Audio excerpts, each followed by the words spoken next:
Hello friends, आज का फिर नया प्रैक्टिस सेट देख लीजिए। आज ज़्यादा सवाल नहीं, 14 सवाल ही हैं। फिर हम लोग फिर देखेंगे कल के लिए। बताए थे आपको लोग कि 2-3 वीडियो बनाएंगे, आज कल और परसों 3 दिन बनाएंगे।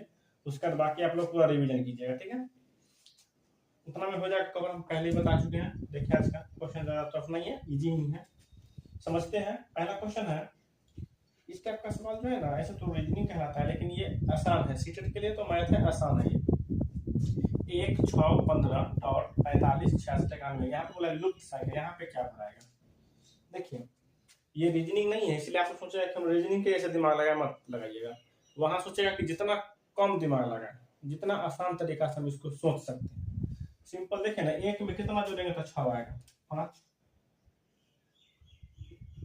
जोड़ेंगे। फिर 6 में कितना जोड़ेंगे तो 15 आएगा, 9। गौर कीजिए, 5 जोड़ा फिर 9 जोड़ा, कितना बना के 4। अब यहाँ देखिए 45 में कितना जोड़ेगा तो आएगा 66। देखिए गौर से, आएगा 21। 66 में कितना जोड़ेंगे तो आएगा 91, 1125। अब गौर से देखिए 4 4 बढ़ा रहा है। यहाँ 5 में 4 बढ़ा के 9 जोड़ दिया था, यहाँ 21 में 4 बढ़ा के 25 जोड़ा है। तो यहाँ पे 5 में 4 बढ़ा के 9 जोड़ा, तो 9 में 4 बढ़ा के कितना होगा 13। यानी यहाँ पे हम लोग कितना जोड़ेंगे 13। कितना जोड़ेंगे 13, और 13 किस में जोड़ेंगे इस 15 में। तो 15 में 13 जोड़ेंगे तो कितना आएगा 28। कितना आएगा 28। समझिए ध्यान से। अब फिर आगे बढ़ेंगे तो 17 जोड़ेंगे, तो देखिए 28 17 जोड़ने में 45 आ जाएगा कि नहीं। सीरीज पूरा हो गया, सिंपल था। 5 जोड़ा फिर 9 जोड़ा फिर 13 जोड़ा, 17, 21, 25, 4 4 बढ़ाते हुए जोड़ते जा रहा है, ठीक है। ये सवाल इंटरेस्टेड है, लेकिन लग रहा है अजीब टाइप का, लेकिन है बहुत आसान। देखिए 100 में एक पूर्ण संख्या जोड़ी जाती है। पूर्ण संख्या का मतलब होता है वैसी संख्या, मतलब आप लोग पढ़े होंगे, जो 0 से स्टार्ट हो जाती है और गिनती आगे की जा सकती है। ऐसे तो आप लोग बच्चा में पढ़े होंगे या फिर 10th 9th 6th में पढ़े होंगे ना, कि गिनती की संख्या में अगर 0 को शामिल कर देते तो पूर्ण संख्या कहलाती है। अब उसको छोड़िए, बस इतना याद रखिए, 0 के साथ जितनी भी संख्या आप गिन सकते हैं वो सब क्या कहलाएगी पूर्ण संख्या, बस वो धनात्मक होनी चाहिए। देखिए बोला है 100 में से एक पूर्ण संख्या जो है, मान लीजिए 100 है और एक पूर्ण संख्या, आप कोई भी संख्या पूर्ण लीजिए, आपकी मर्जी। यहाँ पे संख्या का बात किया ही नहीं है, कोई भी। मान लीजिए 5 एक पूर्ण संख्या जोड़ दिए, और फिर वही संख्या 100 में घटा दी जाती है, और फिर वही संख्या को 100 में घटा दीजिए, घटा दिए। तो इस प्रकार प्राप्त हुई दोनों संख्या का योग इस कितना आएगा 105, और ये आएगा 95। दोनों को जोड़िए कितना आएगा 200।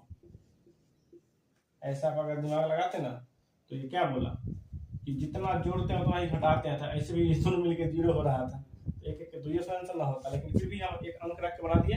आप 5 की जगह 2 रखिएगा तब भी वही आएगा। सोचिए 2 रखिएगा, फिर यहाँ भी 2 रखना होगा, 2 तो माइनस ना हो जाएगा। 3 रखिएगा 3 रखिएगा तो वही आएगा, एक एक 200 ही आएगा। ये सवाल अच्छा है, बस समझिए, ज्यादा दूर तक नहीं सोचना है।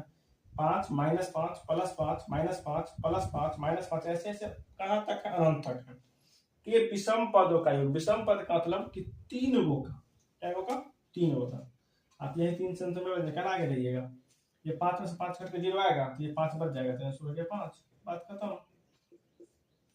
बोला विषम पदों का योग यानी 3 गो का योग ज्ञात कीजिए। तो ये तीनों को जोड़ेंगे तो यही आएगा, ये 5 5 घट के 0 हो जाएगा, और ये 5 बच जाएगा।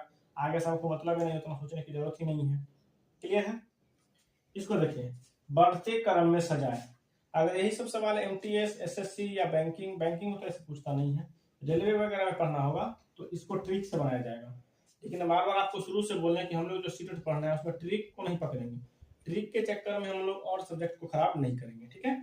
तो कोशिश करेंगे जो भी बेसिक है उस बेसिक को इतना तेज कर देना कि हमको ट्रिक की आवश्यकता ही ना पड़े।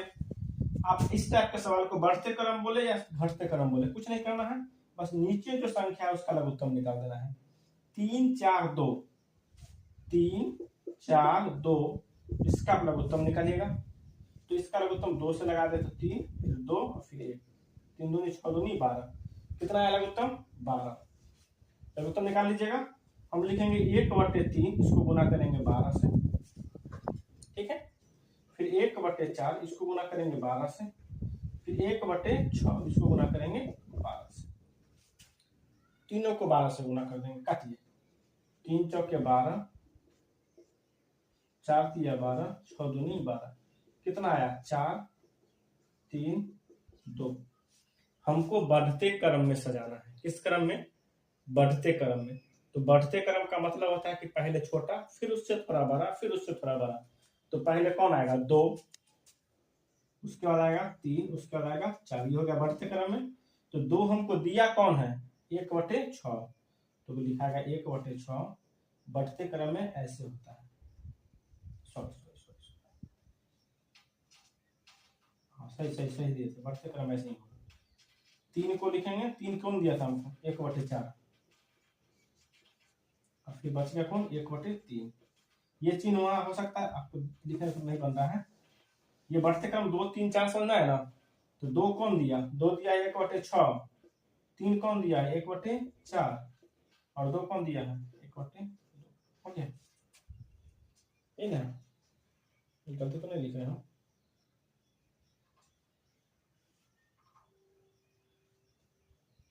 एक कोटे तो हम कहाँ लिखे हैं?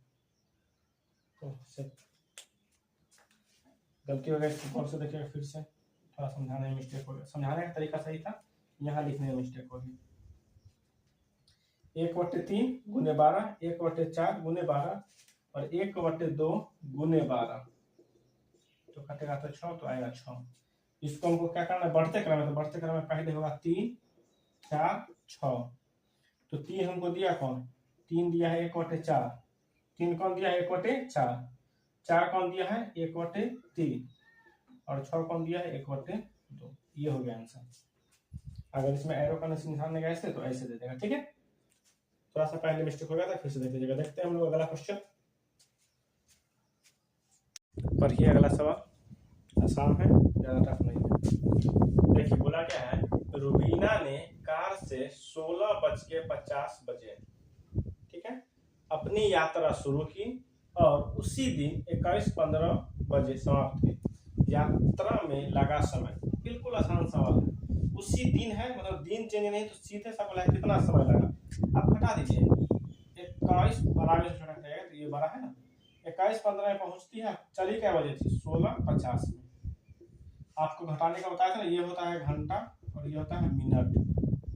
कई सारे वीडियो में बताए हैं। बस घटाना है, 15 से तो 50 घटेगा नहीं। आप इससे पता चलिए कितना हो जाएगा, ये 60 देगा, क्योंकि ये घंटा देगा, 1 घंटा देगा अपना 80। जब यह 1 घंटा देगा तो 1 घंटा में 60 मिनट। ये जो 15 है इसमें 60 जुड़ जाएगा, यानी हो जाएगा आपका, इसको हम बोल सकते हैं 21 की जगह हो जाएगा 20, क्योंकि 1 घंटा दे दिया। और ये 60 है 15 हो गया 65। ये कितना था? 16:50। अब घटा लीजिए, 65 में से 50 घटेगा तो आएगा 15 और 20 में से 16 घटेगा तो आएगा 4। यानी वो अपनी यात्रा को 4 घंटा 15 मिनट में पूरा कर लिया।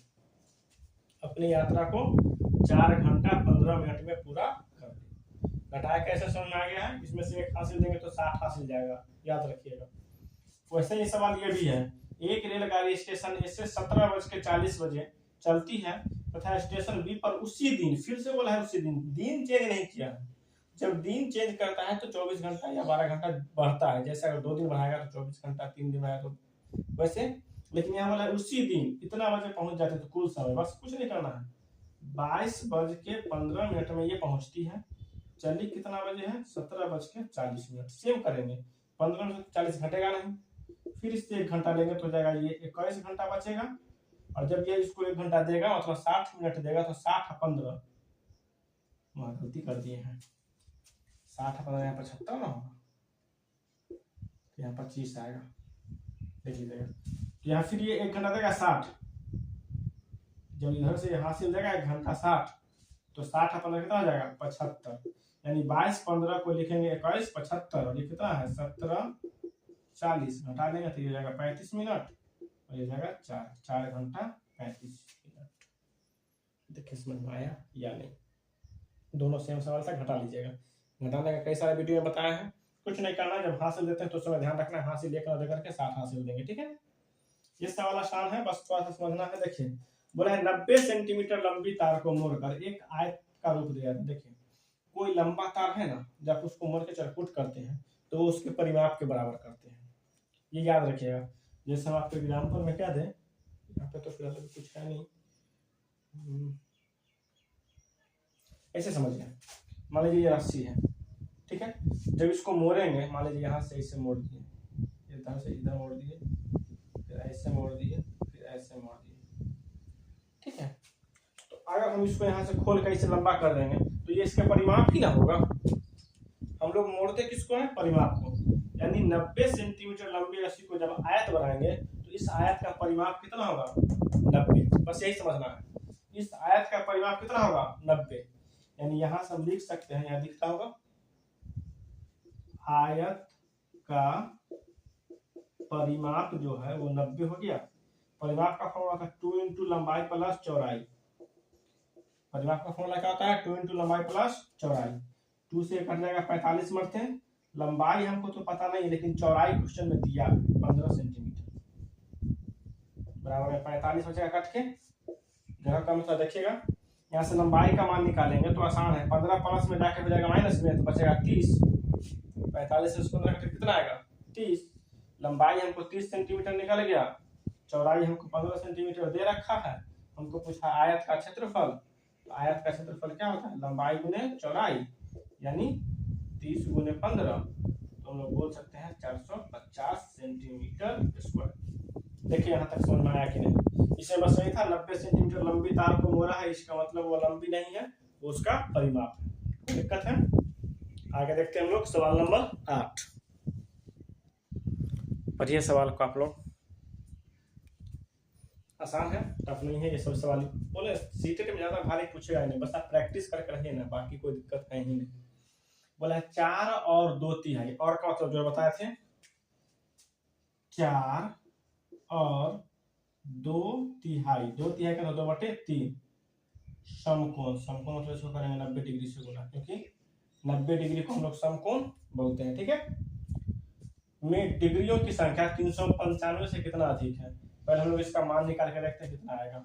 इसको 4 × 12 = 2, 14/3 आएगा, भिन्न का जोड़ कर लीजिएगा, गुने 90, इसको काटेगा तो 30 मरते 420 आएगा। पहले 420 डिग्री आया, पर 395 से कितना ज्यादा है, तो कितना ज्यादा या कम निकाल तो घटा दीजिए।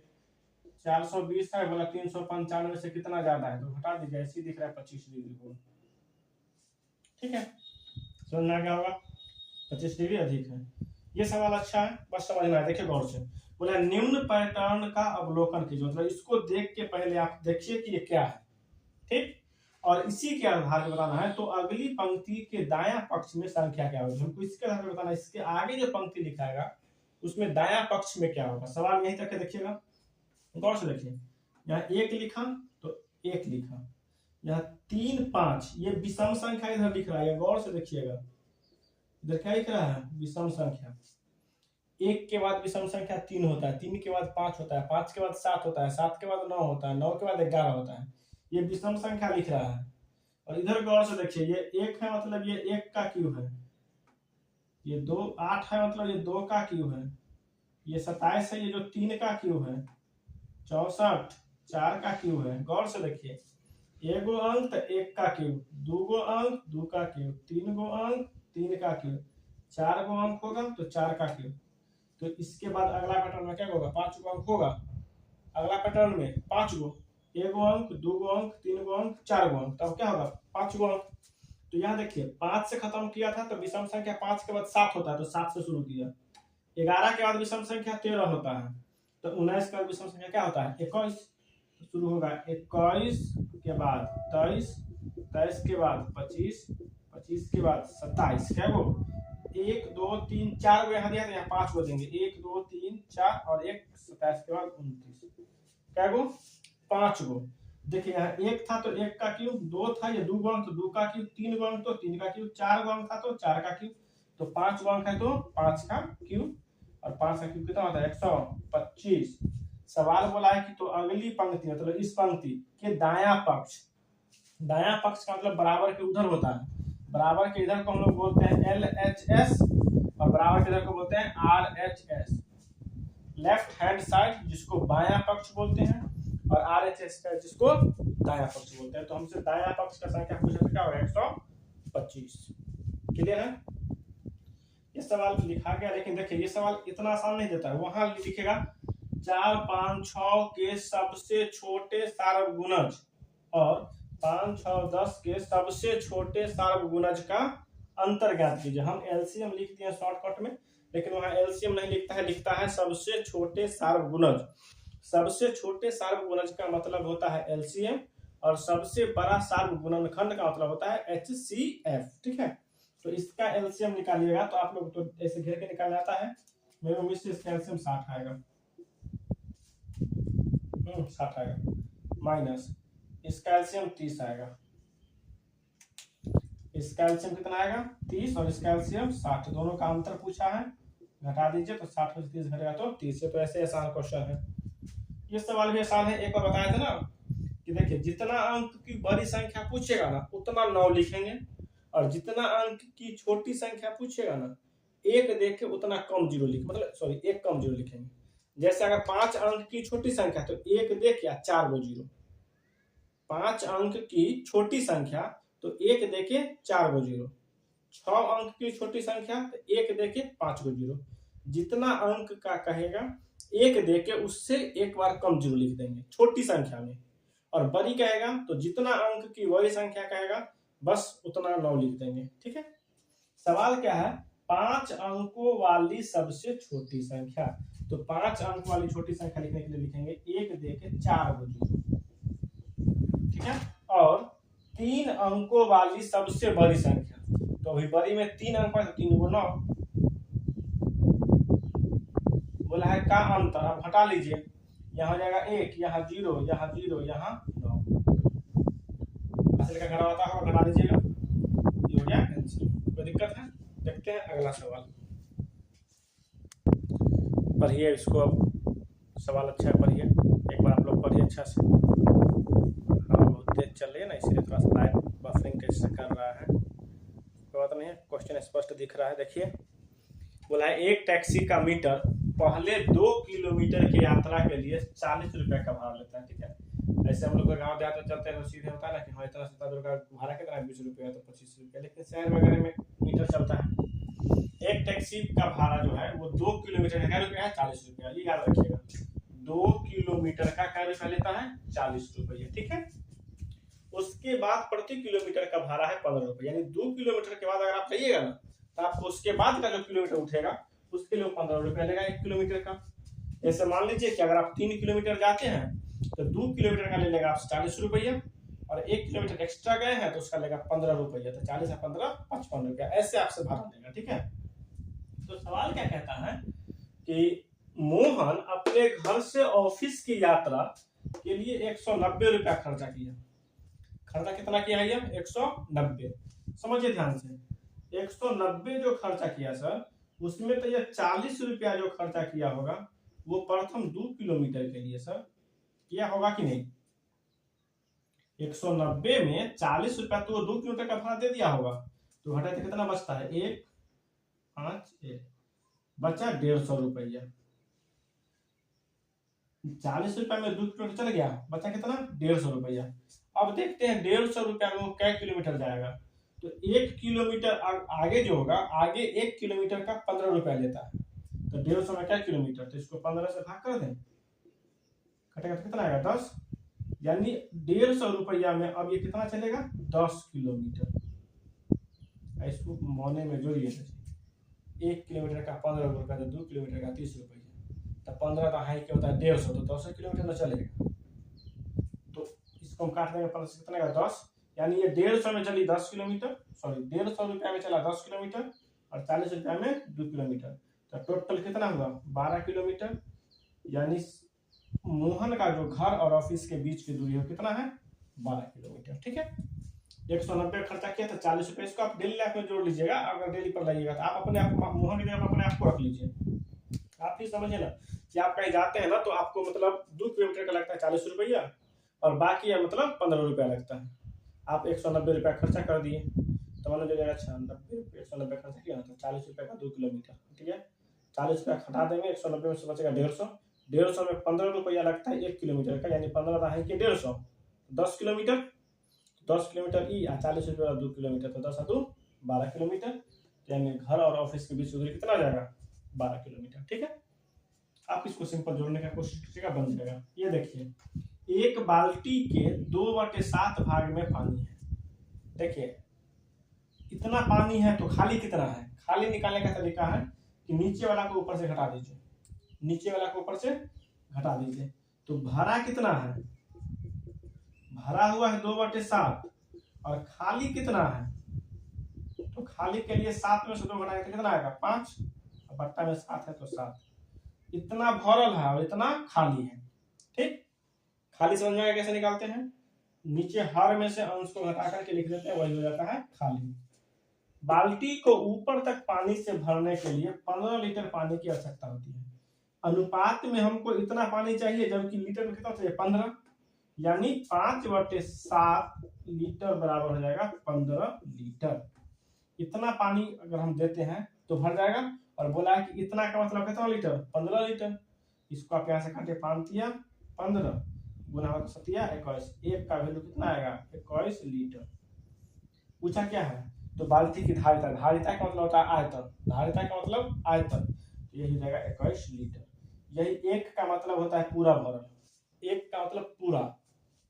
ठीक है, जैसे एक का मतलब यहाँ पे देखें 2/7 का मतलब क्या है कि सॉरी 2/7 ये भरा हुआ था ना, हाँ सॉरी ये 2/7 भरा हुआ था ना, तो खाली कैसे निकाल समझ में आ गया। और एक का वैल्यू का मतलब क्या होता है पूरा ये भरा हुआ है। क्लियर है, कितना 21 लीटर। इस बाल्टी की धारिता 21 लीटर, सही है। देखते हैं हम लोग तो 3 सवाल और देख लेते हैं। पढ़िए सवाल नंबर 14 को। बोला है यदि 6 और 7 के एलसीएम, पहले निकाल ही लेते हैं, 6 7 का जो एलसीएम होगा सर वो 42 होगा। ठीक है, हम बार बार बोले क्वेश्चन में वहाँ एलसीएम नहीं लिखता है, हम शॉर्ट करने के लिए एलसीएम लिखते हैं, वहां लिखेगा सबसे छोटा सर्वगुणज। ठीक है, तो 6 और 7 के एलसीएम एक्स वाई के एलसीएम का आधा, यानी यह जो एलसीएम है ना वो एक्स वाई के एलसीएम का ये क्या है आधा है। मतलब अगर ये आधा है तो इसका दुगुना होगा, कितना होगा 42 का दुगुना 84, यानी कह सकते हैं कि एक्स वाई का जो एलसीएम कितना है 84। एक्स वाई का एलसीएम क्या है 84। समझ में आया। बोला 6 और 7 के एलसीएम, तो 6 और 7 का एलसीएम 42, एक्स वाई के एलसीएम का आधा है, यानी एक्स वाई का जो एलसीएम आएगा ना उसका ये क्या है आधा है, यानी 42 आधा है तो ये दुगुना 84 होगा। और यदि x का मान 12 है, x का मान कितना दिया है 12, तो y का मान क्या होगा। हम ऑप्शन इसलिए लिखे हैं इसको कि इतना जो हम सोचने में लगाएंगे, ऑप्शन से डायरेक्ट पकड़ेंगे। ये वो संख्या 12 है, दूसरा कौन सा ऑप्शन पकड़े कि एलसीएम 84 निकल जाए।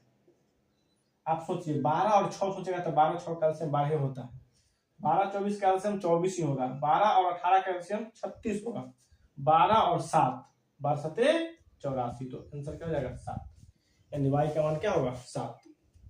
हम इसीलिए ऑप्शन लिखे थे, वहां ऑप्शन से सवाल पकड़ेगा तो ऑप्शन से ज्यादा पकड़ाएगा, ज्यादा दिमाग लगाने की जरूरत नहीं पड़ेगा।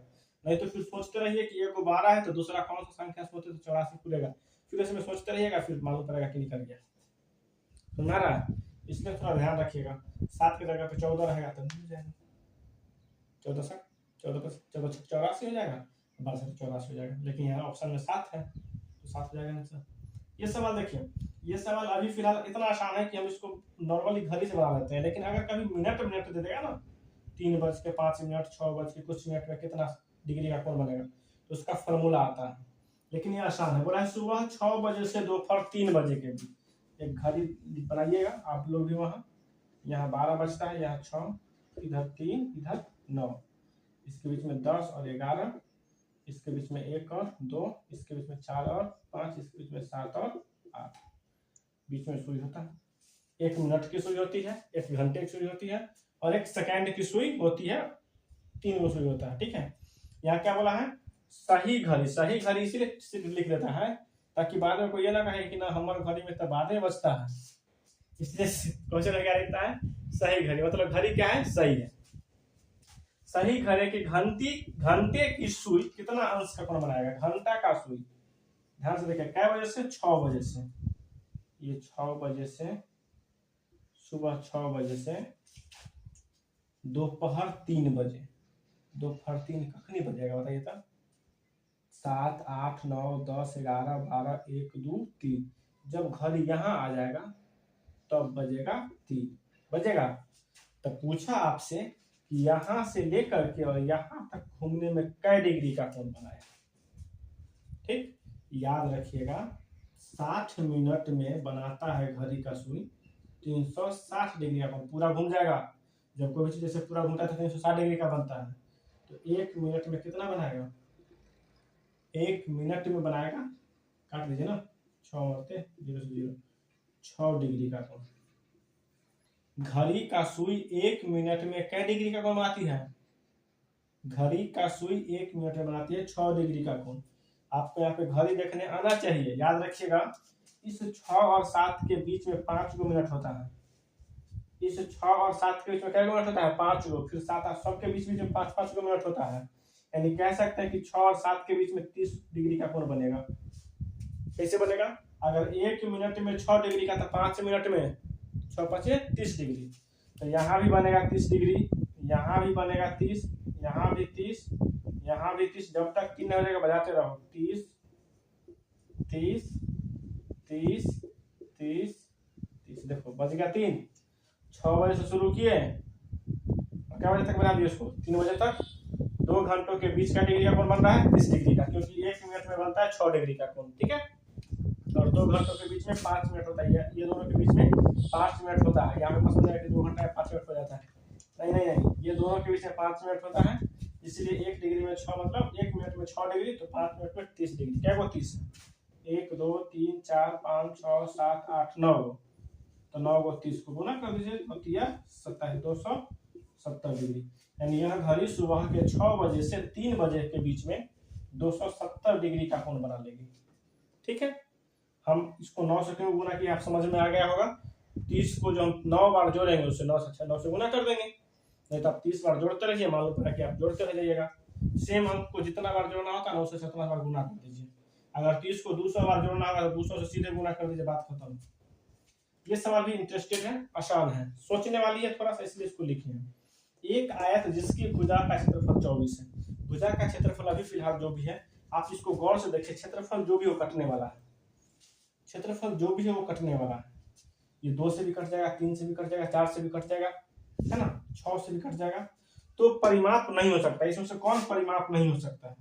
तो हम इसमें वो अंक ढूंढेंगे जो नहीं कटने वाला है। तो आप कहेगा सर सब तक कटने वाला ही है, लेकिन गौर से देखिए परिमाप का फॉर्मूला क्या होता है, 2 इंटू लंबाई प्लस चौड़ाई। आप गौर से देखिए, जब 20 लेंगे तो 2 से 20 कट जाएगा, 22 लेंगे तब भी 2 से कट जाएगा, लेकिन 25 तो 2 से नहीं कटेगा, 25 2 से नहीं कटेगा। अगर आप परिमाप को 20 मानते हैं, मन में सोचिए 20 मानते हैं, तो ये 2 से 20 काट देगा, प्लस भी छोड़िए, अभी गोली मारिए उसको। अगर 22 लेते हैं तो फिर ये 2 से काट देगा, लेकिन अगर परिमाप को 25 लेते हैं तो ये तो 2 से नहीं कटेगा, 2 से ये कट जाएगा 12.5। अगर दशमलव में आ रहा है, अगर परिमाप दशमलव में आएगा तो क्षेत्रफल का भी दशमलव में आना कंपलसरी है, ज्यादातर चांसेस है। समझ में आ रहा है। तो l प्लस बी का मान 12.5 नहीं होगा, लंबाई प्लस चौड़ाई का मान 12.5 नहीं होगा। यानी यह जो 25 है वो परिमाप होने की संभावना इस प्रश्न के मुताबिक नहीं है। बाकी ये होगा, ये होगा, कैसे होगा बताइए तो। क्षेत्रफल 24 है, क्षेत्रफल 24 है, आखिर भुजा का मान क्या क्या लीजिएगा, तो परिमाप 20 आएगा, बताइए तो, सोचिए, आपको सोचने के लिए। 6 क्या होगा, 6 देखिए 6 जब भुजा होगा तो 6 के 24 और 6 4 10 और 10 को 2 से गुना करेंगे तो 20 आ जाएगा। 22 के लिए क्या होगा, 8 3, 22 के लिए 8 3, 8 3 24, क्षेत्रफल लंबाई में चौड़ाई होता है, और 8 और 3 11 को फिर 2 से गुना करेंगे तो 22 हो जाएगा। 28 के लिए क्या होगा, 28 के लिए 12 2, हाँ 12 दूनी 24 और 12 2 14, 28। यानी यह तीनों फुल फिल करता है, 25 फिल नहीं करता है, तो बोला परिमाप कौन है, तो 25 परिमाप नहीं है। देखते हैं हम लोग 3-4 सवाल और देख ही लेंगे आज। पढ़िए, आज यही 20 तक ही खत्म करेंगे, ज़्यादा भारी नहीं है, देखते हैं लास्ट ही है। बोले 14 करवाएंगे, धीरे धीरे 20 कर दिए, क्वेश्चन आज का छोटा छोटा था इसलिए 20 लेके चले गए हैं। हमको उम्मीद है समझ में आ रहा होगा। देखिए बोला 910, 821, 732, 643, यहाँ पे क्या होगा, इस पैटर्न को पकड़ेगा। हम पहले बोले थे ज्यादा दिमाग मत लगाइएगा, बिल्कुल कम सोचिएगा, जितना आसान सोचिएगा उतना जल्दी बनेगा। गौर से देखिए, 9 से 1 कम किया 8, 8 से कम किया 7, 7 से कम किया 6, तो 6 से कम करेगा 5। पहला क्लियर, पहला क्लियर। अब आइए, 1 से 1 बढ़ा दिया 2, 2 से 1 बढ़ा दिया 3, 3 से 1 बढ़ा दिया 4, 4 से 1 बढ़ा देगा 5। दूसरा क्लियर। तीसरा देखिए, 0 से 1 बढ़ाया 1, 1 से फिर 1 बढ़ाया 2, फिर 2 से 1 बढ़ाया 3, फिर 3 से 1 बढ़ाएगा 4, यहाँ पे क्या बढ़ाएगा 5 5 4। वीडियो को स्लो करके या फिर दोबारा बैक करके देख लीजिएगा, समझ में आ जाएगा। एक बात को 2-3 बार बोलेंगे तो फिर कंफ्यूजन हो जाएगा। कैसे कैसे एरो दिए थे देख लीजिएगा, अभी लग रहा होगा खिचड़ी टाइप का, शुरुआत से देखिएगा। ये सामने देखें, एक बच्चे द्वारा 5 विषय में प्राप्त अंकों का माध्य 74 है। देखिए माध्य जो होता है वो सभी संख्याओं का योग बट्टा में उतना संख्या होता है। तो क्या गो विषय का योग है 5 गो, तो ऊपर लिखा 5 विषय का योग बट्टा में 5, ये निकलेगा माध्य। माध्य निकालने का मतलब होता है सभी को जोड़ के जितना संख्या उतना से भाग, तो 5 गो विषय का योग बट्टा में 5, तो माध्य कितना है 74। आप यहाँ से निकालेगा 5 विषय का योग, 5 विषय को x plus Y plus Z plus A plus B कर दो, या फिर सीधे कर देते हैं a plus B plus C plus D plus E, ये 5 विषय है। 63 गुना करेंगे तो 74 को 5 से गुना कितना आएगा 0, ठीक है। 7 5 35 2 37 370, सही है। यानी 5 विषय जोड़ के उस बच्चा को कितना नंबर आया है 370। क्लियर। बोला है 3 विषय में है 70 75 80, 3 विषय मतलब ए में बी में और सी में। ए में कितना आया है 70, बी में 75 और सी में 80। तीनों जोड़िए तो कितना आएगा 5 7 7 14 और 8 22 225। यानी 3 विषय मिलाकर के 225 है, 5 विषय मिलाकर 370 है, तो 2 विषय में कितना होगा, ये 3 गो विषय जो है वो मिलाकर 225 नंबर है, 5 विषय मिलाकर 370, तो 2 गो जो विषय मेरा बच गया डी और ई, टोटल 370 था, और 3 गो में कितना है 225, तो घटा लीजिए कितना बचेगा 5 6 1, यानी 2 गो विषय में मिला के 165 नंबर बचा। तो आपको 2 गो विषय का माध्य पूछा है, ना कि सीधा योग पूछा है। तो माध्य निकालने के लिए क्या करेंगे हम लोग 165 को 2 से ही भाग करेंगे, क्योंकि अब जो हम निकाल रहे हैं वो 2 विषय का निकाल रहे हैं। कितने विषय का 2 विषय का, तो 2 से इसको भाग करेंगे तो कितना आ जाएगा 8 2.5, इतना हो जाएगा माध्य। समझिए गौर से, बोला था 5 विषय का जो माध्य है वो 74 है, तो 74 5 विषय का माध्य है, तो 5 विषय का योग बट्टे 5, कितना माध्य दिया था 74। माध्य का फॉर्मूला होता है सभी संख्याओं का योग बट्टे में उतना संख्या। तो हम 5 विषय को ए बी सी डी और ई मान लिए, इसको 5 से जब तिरछा तिरछी गुना करेंगे 74 तो 370 आएगा, यानी 5 विषय मिला के उस बच्चा को 370 नंबर आया। बोला क्या है कि 3 विषय में उसको इतना इतना इतना नंबर आया था, तो तीनों विषय का नंबर जोड़े तो कितना आया 225, तो तीनों विषय में मिला के 225 आया, तो 2 गो विषय बचा ना, 2 विषय में कितना नंबर होगा 370 से घटा देंगे, घटाए तो 2 गो विषय में उसका 165 नंबर, 2 गो विषय मिलाकर 165 नंबर, हमको उसका माध्य पूछा है, मिलाकर माने जोड़ कर है ना, दोनों विषय जोड़ के 165 था और उसको 2 से भाग कर देंगे, हो गया माध्य। क्लियर है। ये सवाल देखिए, इसको मिटा दें, जगह थोड़ा कम है, देखते हैं अगर जगह तो ठीक है। बोला है एक विभाजन के प्रश्न में, विभाजन मतलब भाग, भाजक भागफल का 5 गुना है। पहले तो ये समझिए कि बीच में जो होता है वो भाज्य होता है, इधर जो होता है वो भाजक, इधर वाला भागफल, और नीचे जो बचे वो शेष, ये याद रखना है पहले, ठीक है। और एक फॉर्मूला होता है भाज्य बराबर भाजक गुने भागफल जोड़ शेष। क्या है कि हम यहाँ पे ब्लू मार्कर से लिखते हैं, लेकिन वीडियो में हमने गौर किया है कि सब मार्कर एक रंग का लगता है, तो आप थोड़ा गौर से समझिएगा। ये मत क्वेश्चन के नीचे खिचड़ी बना दिए हैं, तो आप देखिएगा ध्यान से, क्वेश्चन पढ़ने के बाद आप लोग कॉपी पे बनाने का कोशिश कीजिएगा। भाज्य बराबर क्या होता है, भाजक गुने भागफल जोड़ शेष।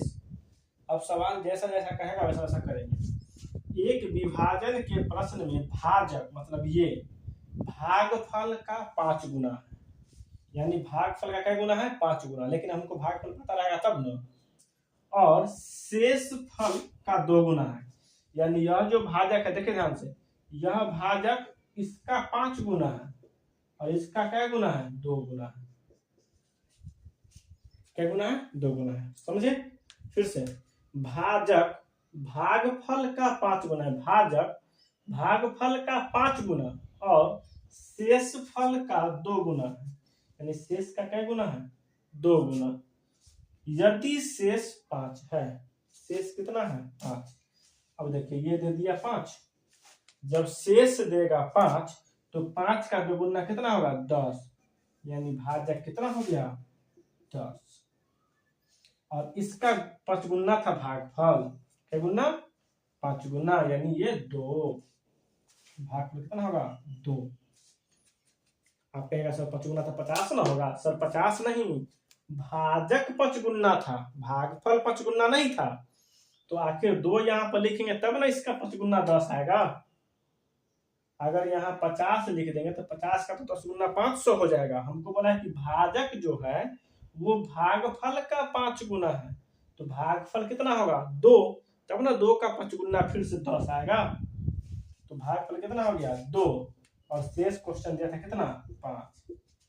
यहाँ से हो जाएगा 10 दूनी 20, नहीं हट रहा है ना, 10 दूनी 20 और 5 25, तो भाज्य कितना आ जाएगा, यहाँ पर लिखते हैं, भाज्य कितना आ जाएगा 25, 10 दूनी 20 और 5 25। तो तुमसे पूछा है कि संख्या क्या होगा, संख्या माने यही भाज्य है, कितना आएगा 25। देखिए थोड़ा सा हो गया यहाँ पे खींची मिची, समझ में आया कि नहीं, देखिए गौर से।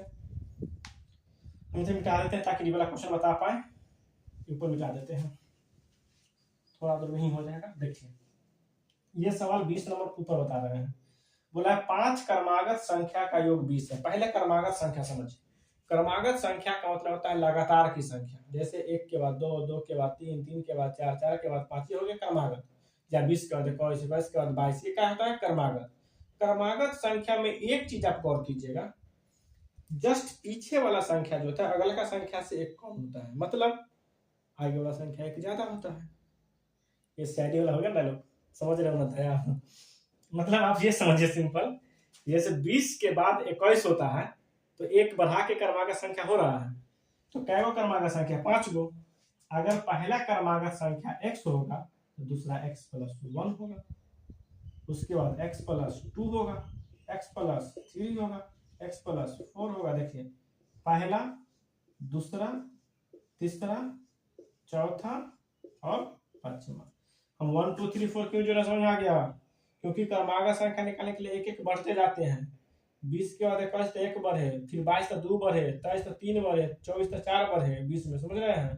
तो पहला x तो दूसरा x + 1, पहला क्या होगा x, दूसरा x + 1, तीसरा x + 2, चौथा x + 3 और पांचवा x + 4। बोला है 5 क्रमागत संख्या का योग, योग माने जोड़, इस पांचों को जोड़िए, जोड़ेंगे तो हो जाएगा x + 1 ये वाला, फिर प्लस x + 2, फिर प्लस x + 3 और फिर प्लस x + 4, यानी प्लस x + 4। सबको जोड़ने पर कितना आता है 20, सबको जोड़ने पर कितना आता है 20। जोड़िए 1 2 3 4 5 गो x, कै गो x 5 गो, प्लस 1 और 2 3 3 6 और 4 10 बराबर में 20 का सॉरी ये 5 हुआ, तो 5x = 10 जाके घट जाएगा तो कितना आएगा 10 आएगा, 5 दूनी 10, x का मान कितना आया 2, x का मान कितना आ गया 2। इसका मतलब ये हुआ कि पहला क्रमागत संख्या 2 है, पहला क्या है, पहला है 2, तो दूसरा क्या हुआ 3 4 5 6, बस इतना ही, 5 बनाया। देखिए आप इसको जोड़ के देखिए 20 उड़ जाएगा। तो सवाल क्या पूछा है, तो प्रथम 3 क्रमागत संख्या का योग, प्रथम 3 मतलब इसको जोड़ दीजिए, 4 3 7 और 2 9, 2 जोड़ 3 जोड़ 4 यानी 9 हो गया। क्लियर यहाँ तक समझ जाइएगा ध्यान से।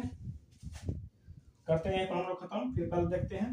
कल और परसों 2 वीडियो और बनाएंगे, आज लगा के हो गया तीसरा, और कल परसों 5वां वीडियो जाएगा। ये 5 वीडियो और पहले का 7-8 वीडियो, यानी लगभग 13 वीडियो हो। 12 से 13 वीडियो है, आप लोग देख लीजिएगा। सभी मिला के हम आपको पहले बताए थे, सफिशिएंट 3 से 4 घंटे का क्लास होगा। अगर आप स्पीड करके देखेंगे तो 2.5 घंटे में ही बदल जाएगा। बहुत सारा ऐसा क्वेश्चन होगा सेम पैटर्न पर टकरा रहा होगा, तो आपको वहां पे स्किप करना ही बनेगा। ऐसे तो हम कहेंगे कि आप स्किप नहीं कीजिएगा, वीडियो को रोक दीजिएगा और आप खुद से बनाइएगा क्वेश्चन देख करके, क्योंकि हम क्वेश्चन पहले लिख देते हैं, सोल्यूशन बाद में करते हैं। तो आप वीडियो को जब रोक दीजिएगा तो सोल्यूशन मेरा दिखेगा नहीं आपको, आप बस क्वेश्चन डील कीजिएगा, मतलब बनाइएगा।